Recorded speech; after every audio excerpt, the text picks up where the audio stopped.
তো বন্ধুরা চলে এসেছি আজকে একটা নতুন রেসিপি নিয়ে। তো এটাও বলতে পারো শীতের ফার্স্ট টাইম আমরা ট্রাই করব। তো এখানে কড়াইটা গরম করতে দিয়েছি আর ঘি দিয়ে ভাজবো। এই দেখো এখানটায় আমার গাজর পেস্ট করা হয়ে গেছে, তো দেখে বুঝতেই পারছো যে গাজরের হালুয়া হবে ঠিক। তো এখানটায় এলাচ নিয়ে নিয়েছি আর এখানটায় দুধটা রাখা আছে, এই যে সর পুরো পড়েছে। তো চলো এটাকে রেডি করা যাক, কারণ ছেলের আবদার।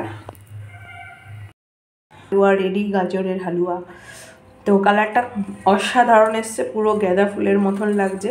তো দেখো আমি একটু চামচ দিয়ে নাড়িয়ে দিচ্ছি, দেখো এখানে একরকম কালার আর এখানে। এবার এখন আমাদের খাওয়ার পালা। তো কেমন কি হয়েছে প্লিজ তোমরা কমেন্ট করে জানিও, তোমাদের কমেন্টের আশায় আমি বসে থাকবো। তো চলো আজকের মতন বাই।